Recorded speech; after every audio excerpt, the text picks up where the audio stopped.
Welcome to the Joe Cohen Show. Join me as I share my experience with biohacking and invite top health experts to explore the latest technology, supplements, research, and resources for optimizing your body and brain. Hey everyone, this is Joe Cohen.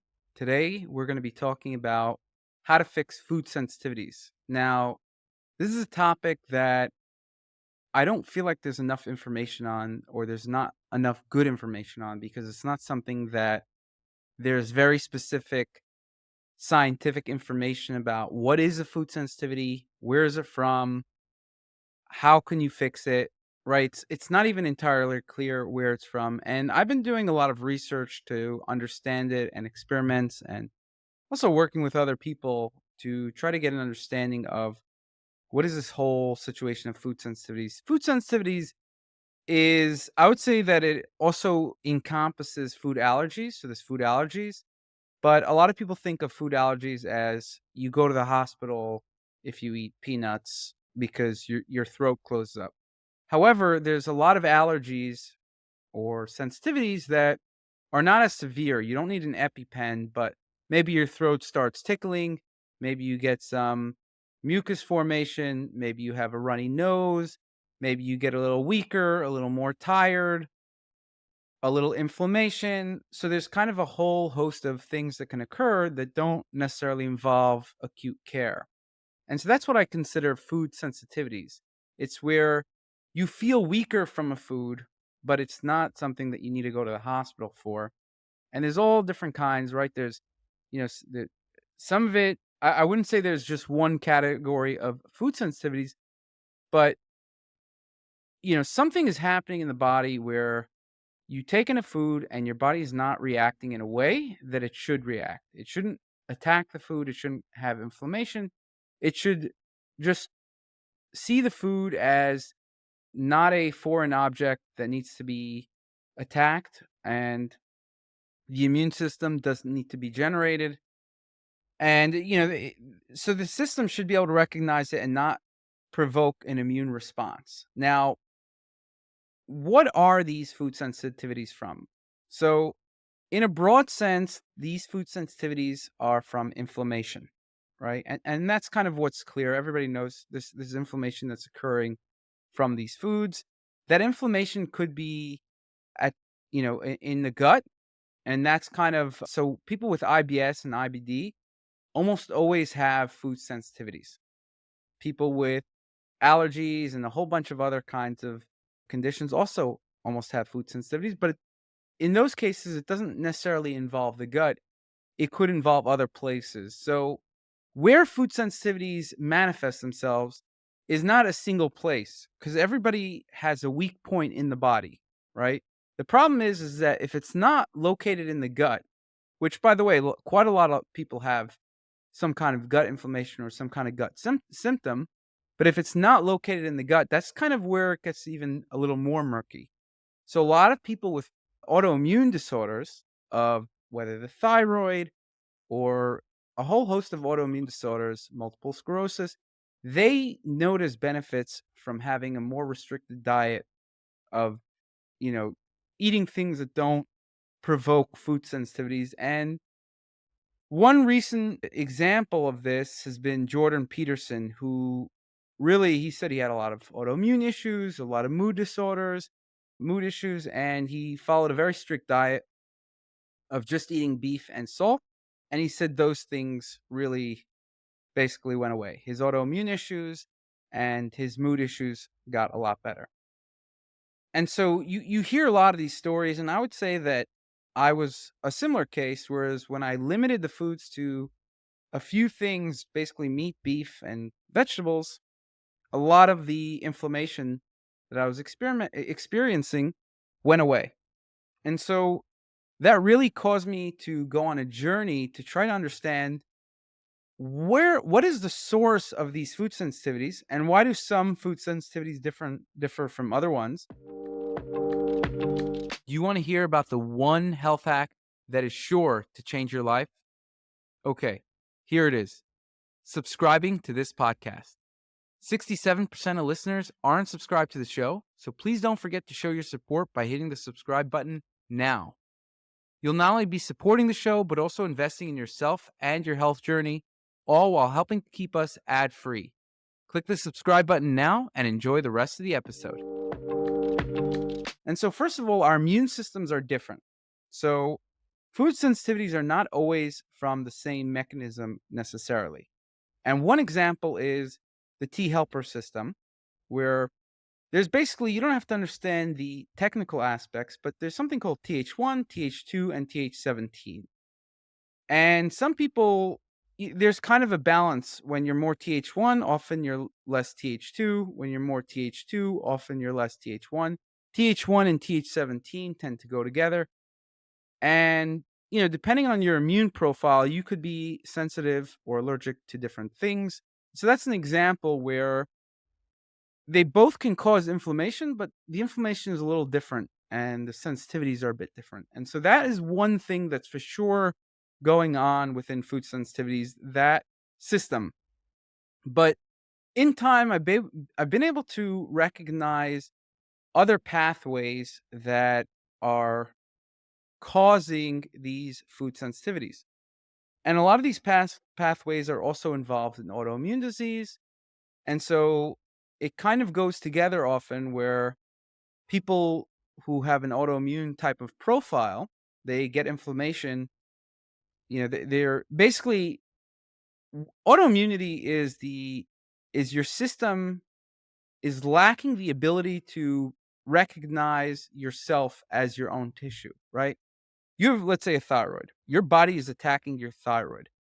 Why would your body attack your thyroid if it's part of your own cells, right? So your body is treating your immune system. Your body is treating your organs as if it were a foreign system. So when someone has an autoimmune disease, it means that they're attacking their own organs. So let's say you have Hashimoto's, which is thyroid autoimmunity. Your body is creating antibodies to your thyroid gland. And that's not supposed to happen. And that happens when the immune system is imbalanced in a certain way, and there's certain pathways which that occur.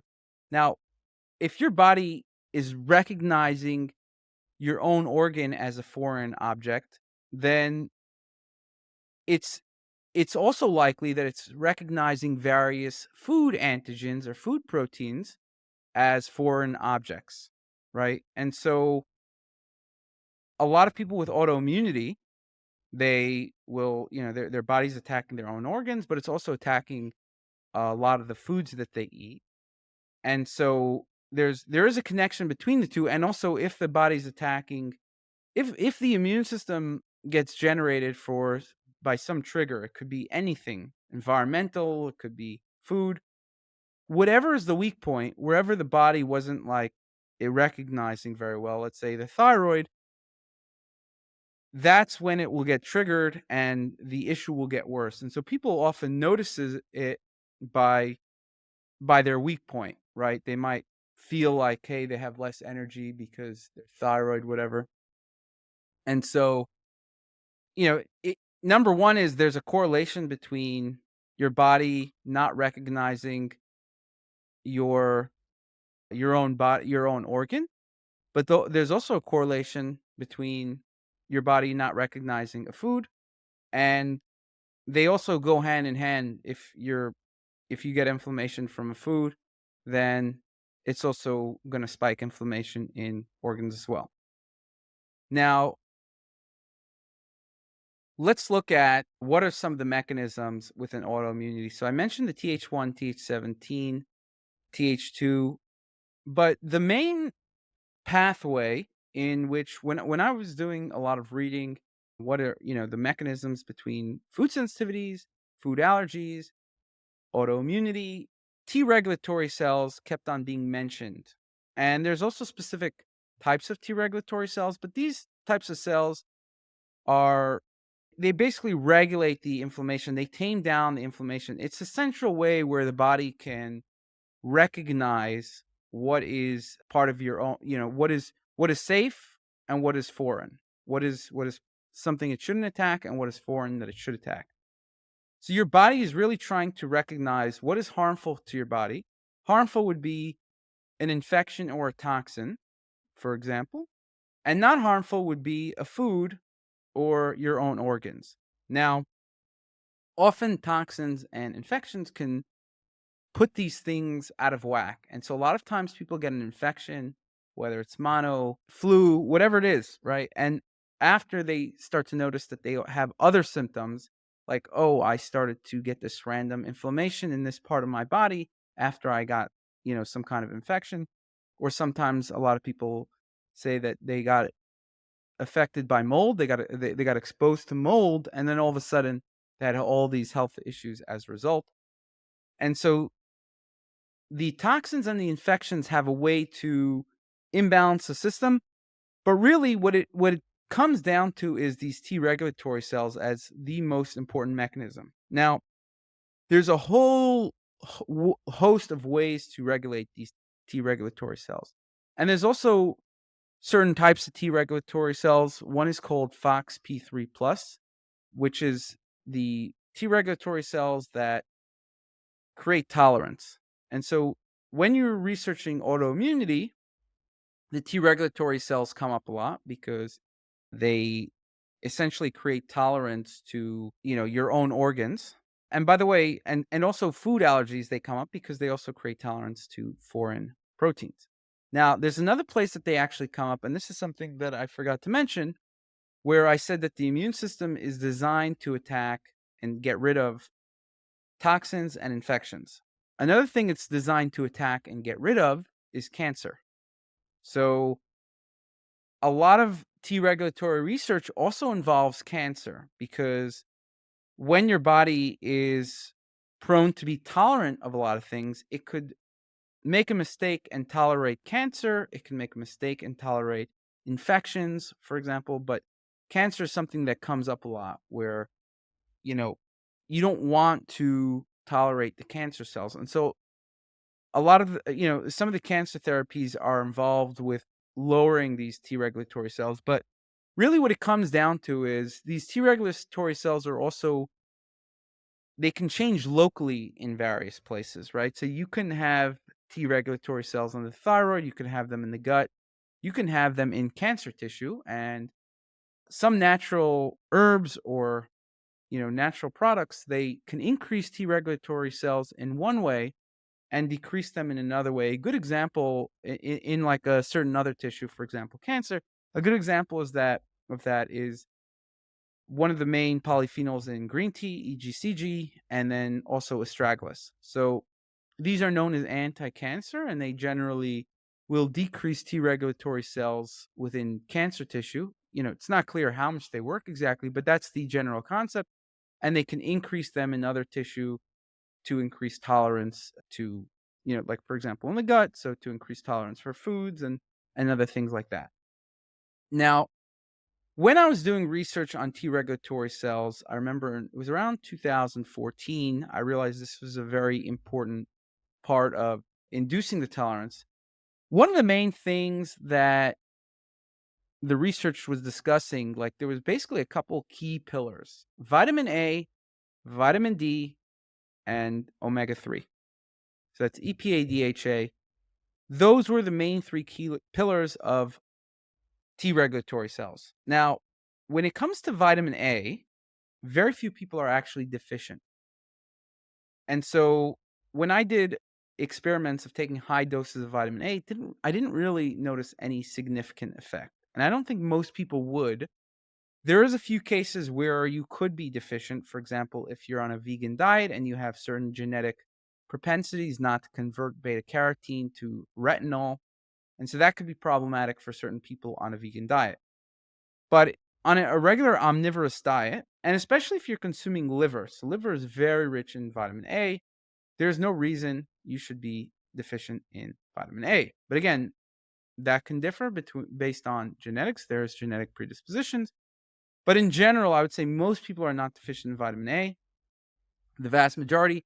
And so that gets to vitamin D and omega 3, where most people actually don't get sufficient quantity. because most people don't eat sufficient quantities of fish. And even if they did eat, there's a pharmaceutical effect. There's an additional effect of getting more in of omega 3s. Meaning, something that people misunderstand often is, am I deficient or not? The body doesn't work like that. A lot of these foods can work as medicine. So if you eat fish or specific parts of it, especially the EPA and DHA from omega 3, that there's a deficiency threshold, which you could argue that most people are not deficient, but there's a medicinal effect, whereas if you take more, you get more of the effect. So the same thing goes with a lot of nutrients, right? So a lot of people, am I deficient or not? When I think about nutrients, I don't think about am I deficient or not per se. I think about, if I got more, would I have a better effect in the body?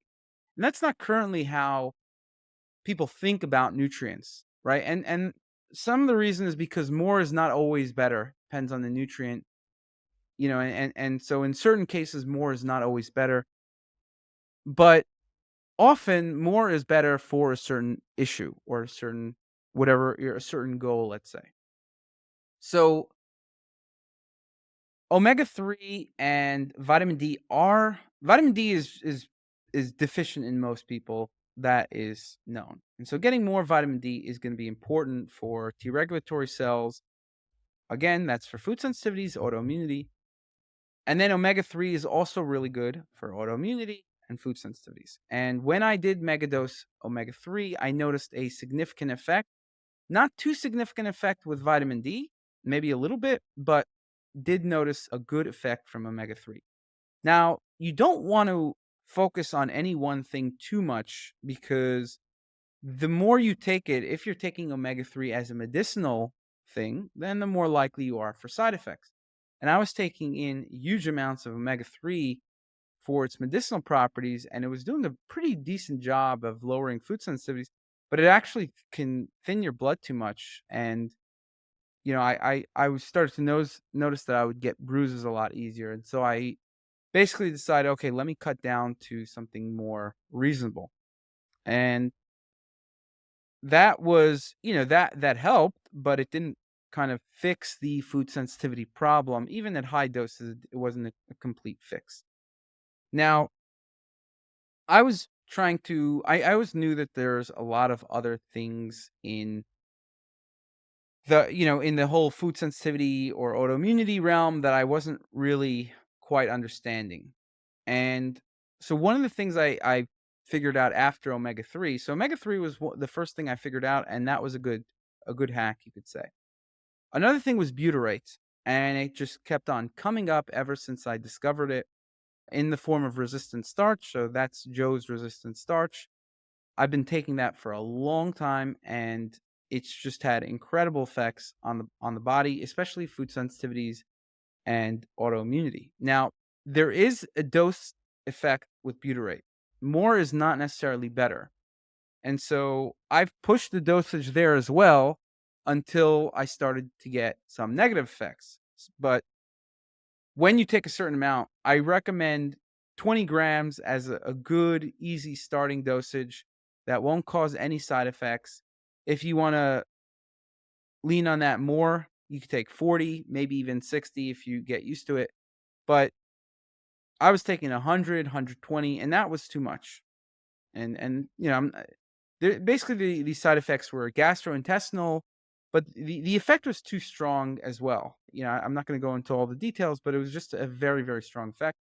I like to not over rely on one thing to, basically counteract or something that in my body. So I kind of stayed with butyrate at about 40 grams a day. And since I'm taking a lot of supplements now, I actually use about 25 grams a day now. So maybe I might go up to 30, but essentially it's because I'm doing a whole bunch of other things. And by the way, that makes a big difference, right?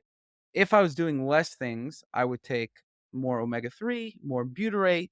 But since I'm doing more things, I kind of moderate I don't go too heavy on one area. And one of the recent things that I noticed was very good for food sensitivities was niacin. And it's interesting because niacin is one of those things that you get a lot of warnings about on the internet because it can cause flushing. So if you just Google niacin, it says do not consume more than 16 milligrams a day.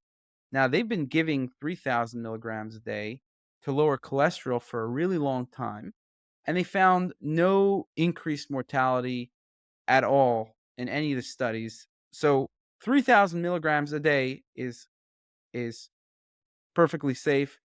I think it's just scaremongering that they put in 16 milligrams a day. Now, there is negatives of niacin, but because it has a lot of positives, it also counteracts the negatives. So the negatives of 3,000 milligrams a day could be issues with the liver, could elevate liver enzymes, and it's also could cause some higher glucose levels. But there's ways to minimize those effects where but again, I don't like to go too heavy on any one area, and so I'm kind of experimenting now between 1,000 to 1,500 milligrams, and I'm also doing things to prevent those negative effects, and I take blood tests to make sure that there's no negative effects in those areas, including LDL, including liver enzymes. So I check my liver enzymes, and I also check my blood glucose, and the third thing is actually homocysteine. So those are the three main negatives of taking high doses of niacin, and these studies show taking high doses of niacin without counteracting any of the negative effects. I think if you counteract the negative effects, then I think it would, the results would be significantly better, and also especially if you take lower doses. But in any case, I think niacin, it activates a very specific receptor called GPR 109A. And, essentially it's a receptor that creates tolerance, increases these T regulatory cells, and there's only two things that increase this receptor, that activate the receptor. That's niacin and butyrate. And both of those things I found to be very good for food sensitivities. So I basically develop hypotheses based on a whole range of data points. And in this case, this was based on experiments on myself, reading a lot of research. So niacin and butyrate are both known to increase T regulatory cells. It's known through this pathway, the GPR 109A. They also increases tolerance, especially in the gut, and so those two things are also very good for IBD, which is that gut inflammation, especially from food sensitivities. And then I do these experiments on myself, and I see, hey, when I consume these things, my food sensitivities go down. So that's why I believe this GPR 109A receptor is very important for food sensitivities and also autoimmunity to a fair degree. But so that's kind of two areas that I noticed: the GPR 109A, the TH1 TH17 pathway, and TH2. And then there's the VDR pathway, which is related to vitamin D. So when you increase vitamin D, you activate this vitamin D receptor, and that increases the T regulatory cells. You also have the HLA receptors. That's involved in a lot of autoimmune conditions. And I think that probably has something to do with food sensitivities. So a lot of the things that are anti-inflammatories that I find lower inflammation in general, they inhibit these various forms of these receptors, the HLA or MHC receptors. Another thing that I found was very good for food sensitivities was the cannabinoid system. So this is something like one of the things I noticed with people with food sensitivities or food allergies, they actually do very well with marijuana. If I take marijuana with a food, I notice the reactions to the food go down significantly. And I've seen this in other people as well. But there's negatives as well, of course, right? I don't want to get high every day. And so it wasn't a sustainable solution. But when you activate these cannabinoid receptors, it does increase these T regulatory cells. It does decrease inflammation significantly. It increases this pathway that's called PPAR gamma, that is overall is like a anti-inflammatory pathway.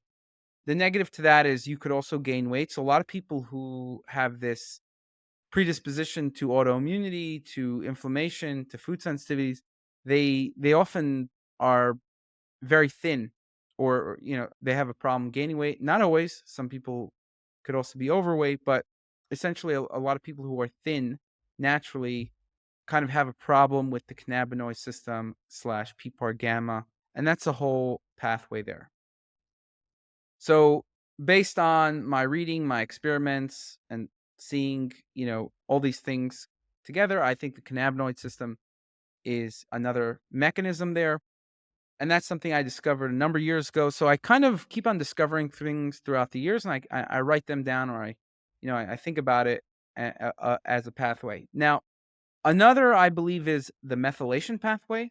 So I noticed a lot of people with these food sensitivities, autoimmune profile, they have issues with the methylation pathway, and they have certain genetic variants that cause them to not be able to convert synthetic folate to an active folate. And there's various issues, you just kind of see a lot of people in this that have these food sensitivities or chemical sensitivity. They kind of have issues with methylation. It's not always the case, but folate, the active folate and methylation can, I do believe there is a relevance to food sensitivities and also mental health. And so a lot of times those things go together. So the methylfolate can increase serotonin, can increase dopamine, and it could also increase T regulatory cells. And so that's another pathway that I think is relevant. Now, I would say that that is an overview. The other pathways really are involved with, some of them are like mTOR inhibition. So, for example, one thing that I think could help with food sensitivities is rapamycin. Rapamycin is a drug they give to people when they want to transplant an organ, right? So when you transplant a foreign organ, the body often rejects it because they recognize it not as self, rightly so, right? You don't want the body to recognize, like, if you just put a foreign organ inside yourself, that causes a lot of problems, and for good reason. So what they give rapamycin for is basically to tame the immune system so that your body can more easily recognize this foreign object, and also not overreact in the process, if insofar as it doesn't recognize the foreign object. And so the main mechanism of rapamycin is what's called mTOR inhibition. And what I did, and I saw the mTOR inhibition, it does increase T regulatory cells. And so this rapamycin, I tried it, and it seemed to significantly reduce food sensitivities as well. And so that's what makes me believe that the mTOR inhibition pathway is significant. And it's also a way to research food sensitivities in a certain way. It's called either graft versus host, if you want to like look up the research, or transplant allograft rejection. So they'll talk about various drugs or substances as it relates to transplant rejection. And if something decreases transplant rejection, it means that it's reconfiguring the body in a way that it's more tolerant to foreign items, if you will, right? Whether it's an organ, a foreign organ, or foreign foods or anything, right? So I believe that mTOR inhibition is an interesting pathway. Again, a lot of the other ones are just involved, like any kind of cytokine or any kind of inflammatory part of that pathway is going to increase inflammation. There's a lot of other pathways that I've noticed, but one thing I think it's important to realize is there's not one pathway that just causes the inflammation. And that's why I think some people have different genetic variants for different things. They could be weak in a certain pathway, and that pathway might predispose to one kind of food sensitivity versus another, or one kind of allergy, or one kind of autoimmune condition versus another. Now, recently, just in the past few months, I discovered a new pathway that made me very excited. And so this is called the aryl hydrocarbon receptor. And this so I there's a lot more research on this now than there was before, because I remember reading about it back in 2013 even. And the research back then was just basically like, it's not clear what's happening here, because it seems like there's, some pros and cons, and it didn't seem like they knew what to make of the research. But recently, it seemed to be significantly more clear that this aryl hydrocarbon receptor was basically involved in creating tolerance to various foods. And so I kind of said, okay, how do I activate this aryl hydrocarbon receptor? And there was actually a really good study done it was published in Cell, and it's called, actually, it's a review article, Dietary and Microbial Determinants in Food Allergy. The aryl hydrocarbon receptor is essentially the main thing that activates that is tryptophan in the diet. Tryptophan and a certain microbial balance. So when you consume tryptophan, your body will break that down into what's called indoles. And again, you don't have to understand what that means, but these indoles activate this receptor, and that receptor, the aryl hydrocarbon receptor, creates it makes the gut less leaky, you could say. It increases the tight junctions, and it makes the barrier of the gut much more effective. And it also activates a whole bunch of detox pathways. So a lot of people with these food sensitivities also notice that they're more sensitive to foreign chemicals. And this aryl hydrocarbon receptor not only increases the T regulatory cells, decreases the gut permeability, but it also, more significantly, also helps detox a whole bunch of foreign chemicals, especially things like plastics and dioxins and things like that. But essentially, when your body is, when you consume the tryptophan, if you have the right microbial balance, and this is where probiotics come in. So often, just taking tryptophan sometimes could be a little problematic, because if you're chronically stressed, you take tryptophan, your body could convert that into kynurenine. 90% of the tryptophan that you consume is converted to kynurenine. Now, if you're stressed all the time, it could be significantly more than that. And so the kynurenine pathway doesn't it's separate from the indoles. So your body can create these indoles, or it could create kynurenine as one of the things that it creates, right? So there's actually three things that you take in tryptophan. You can either create serotonin, which is very good for gut health. It's serotonin mainly in the gut, but also outside the gut. It can go to the brain as well. But basically, you create serotonin, and that's very healthy for the gut.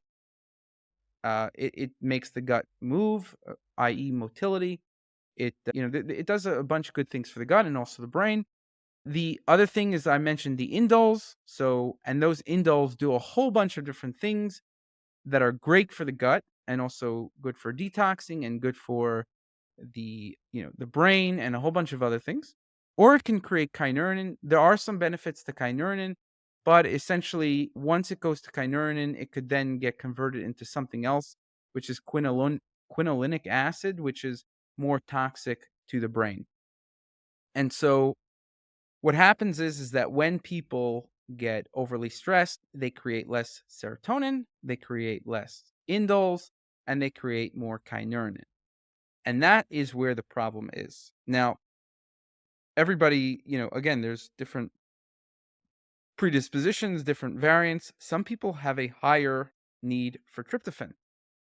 And so for me, figuring out the fundamental sources of my issue were really, a lot of it really came down to the tryptophan, niacin, and methylfolate. And I can explain how that works exactly. My tryptophan, and again, there's certain genetic variants. There's IDO1 and IDO2, and you can have a more active, enzyme that converts more to kynurenine, and then you're gonna have less indoles and less serotonin. And so you'll get all those problems as a result. Over time, you get more and more food sensitivities as a result of that. Another thing, so that's one thing. So not only you'll get more food sensitivities, less serotonin, that means also more mental health issues. And so I always knew that I was low on serotonin. And the way I fixed that was just by taking 5-HTP, which worked quite well. I think that also probably improved my gut reasonably, but it didn't fix the food sensitivities because if I just create more serotonin, it doesn't create more indoles. And so the thing that I was always missing were these indoles. And so I actually didn't know that until recently because tryptophan is high levels of all the foods that I eat. It's very high in meat relatively. But you can still have a genetic pathway that just shunts more tryptophan into kynurenine. And so, the tryptophan pathway was one thing. The other thing with tryptophan is if you are also deficient in niacin, your tryptophan will be used to create niacin. And I always felt my niacin was also relatively low. So if you don't have enough tryptophan and niacin, then you have a big problem with tryptophan because not only is it getting shunted to serotonin, not only is it not getting shunted to serotonin or indoles, even more of it has to go through the kynurenine pathway and eventually to create niacin, essentially, and less of it into other pathways. So when you take in niacin, it actually does a few things. It activates a certain receptor, but it also allows for more tryptophan to be used in other ways, which is good. The other thing is niacin also helps the conversion of tryptophan into 5-HTP and serotonin. And so that's very good for the brain as well. Niacin is beneficial to mood, but also methylfolate is important to create that serotonin. So when you're deficient on tryptophan, niacin, and methylfolate, you will be very, very low on serotonin, and that can cause a whole host of mental health issues. So I basically take care of that simply by taking methylfolate, making sure I have enough of that, making sure I get enough niacin, and then making sure I have enough tryptophan. One of the things that got me started onto tryptophan was I saw this researcher. He's actually no longer alive. I've always been trying to get my LDL cholesterol down. And this researcher said something that was very interesting. He said LDL cholesterol is basically just a symptom that you have high ApoB.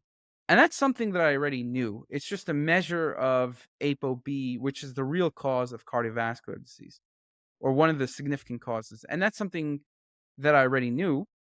But he claims that if you have one of the reasons for high ApoB is that you don't have enough tryptophan. So that was very interesting. Now, I was thinking about taking tryptophan because just for that reason, but I decided not to because I just decided that tryptophan can also convert into there's a toxic indole actually, one of the toxic ones. It can convert into things that are not good for the kidneys, and I wanted to make sure my kidneys were healthy. Now, there's a way to counteract that. One of them is butyrate, actually. Another is activated charcoal, and so now I just take activated charcoal and butyrate, and I don't worry about that. But and a lot of other natural things that I take actually reduce those toxins in the body. So that is why I kind of stayed away from tryptophan. But now that I also understood that this is the critical part of the missing piece of the puzzle of these food sensitivities, I decided that the benefits outweigh any of the negatives. And so now, tryptophan, niacin, butyrate, omega-3, that I think forms some of the critical parts of the regimen to counteract food sensitivities. And when I was looking into that as well, I noticed that bile acids were another thing that created tolerance. And so I actually started I tried a whole bunch of I tried just whole like a bile acid extract, and it caused significant gastrointestinal issues. But I decided to try Tutka, which is a very specific bile acid. And something that I liked about Tutka is it increased T3, which my T3 was generally on the lower end. It decreased cholesterol and it increased gut flow, and it also increases tolerance, T regulatory cells, and all these things. And so I take a lot of data points and I see, okay, well, Tutka has all these benefits, and I am, it could help me with my T3, and it also might help with the pancreatic enzymes, which are tend to be a little higher. They're not high on a level where any doctor would get concerned, but it's something that's on my radar. And so I look at all these things that it could be good for, and including food sensitivities, and I started taking it, and it seems to be very promising for food sensitivities. So the some of the main hacks, if you will, to this food sensitivity issue, I think has to do with tryptophan, niacin, butyrate, TUDCA, which is a bile acid, and butyrate, by the way, you get from fiber in your food, especially resistant starch really produces quite a lot of it. So that's why I take that. And so let's see, and also omega-3. So I would say those are the 5 main things that people need for food sensitivities. Now, there could be other things as well. If you're deficient in vitamin D, zinc, biotin, vitamin A. I would also put probiotics to make sure that your tryptophan is converting to indoles, especially L-reuteri, but there's others as well. And there's also some things like potassium, selenium. So there's some nutrients that could help in various ways, but I would say that the main things, and there's also quite a few polyphenols that could help, but I would say the main thing is butyrate, i.e., resistant starch, niacin, fish oil, TUDCA, and tryptophan. Now, if you're sensitive to a food, you're not going to reverse that in one day. So you want to take small amounts of it and kind of reverse all the things that were causing the food sensitivity. So if you take a small amount of it and you're taking these things every day and you keep on taking small amounts of it, I've noticed that taking these things together drastically decreases the food sensitivities pretty drastically. And so, I've tried it in a more acute way just to make sure, like just to see it in a short term. For example, I didn't eat eggs for years, like, I don't know, 8 years or something like that. And then I just decided, okay, I'm going to eat 6 eggs today, right? Which is a lot. I don't recommend doing it that way. And the immune reaction was quite muted, especially given how many eggs I took. And I think this is the main fundamentals of becoming less sensitive to foods. But this also shows why people on a vegan diet will also build up a lot of food sensitivities.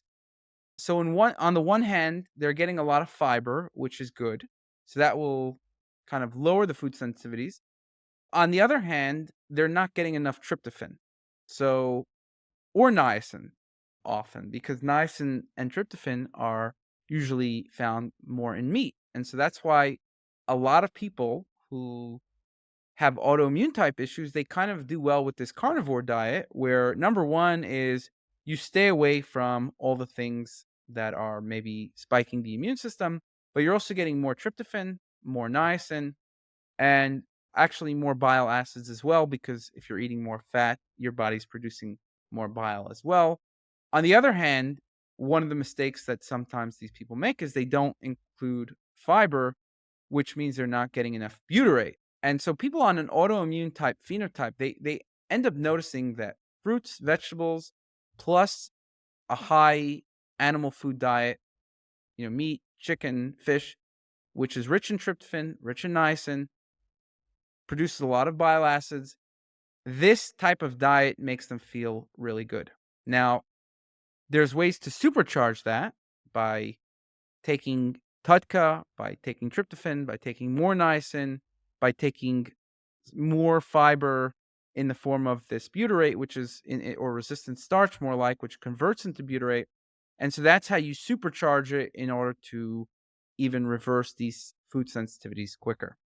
And so I think now I've, you know, there's always going to be new things that I'm discovering. There's no question, but I think I've figured out quite a lot about, very cutting edge ways to reverse food sensitivities, food allergies, and of course, it would also influence autoimmune issues, because if you can program the body not to attack what yourself or foods, there's similar mechanisms to both of them, and so I think that's these are breakthroughs, really, and the research has only been coming out in the past couple of years about a lot of these things. Meaning there was research before on a variety of things, but things like tryptophan and indoles, this is really something that's more recent that has been coming out. I'm doing more lab tests to see how my labs are changing, to make sure they're changing for the better. And I'll let people know what the results are, and also I'll be experimenting more with, over time, bringing in more foods, and I'll let people know. And yeah, I also highly recommend using SelfDecode, because that is where you could learn specific hacks into reducing just how your body works, what you're more likely to be sensitive to. So, I found a whole bunch of things of what I'm likely to be deficient, what I'm likely to be sensitive to. And you can work using these tools that I'm giving you to counteract those sensitivities. So even if you're more likely to be sensitive, it doesn't mean you will actually be allergic or sensitive, but you have that tendency. And using these tools, you could counteract those tendencies. Thank you very much. Please subscribe to the channel. You know, how much I continue to podcast is a direct result of how many subscribers we have, and where I spend my time. So if you want me to interview people and do these podcasts, please do subscribe to the channel on YouTube, Spotify, and that will encourage me to do more. Please give it a good rating, and that will also encourage me to do more. Thank you very much for listening. Best of luck and best of health.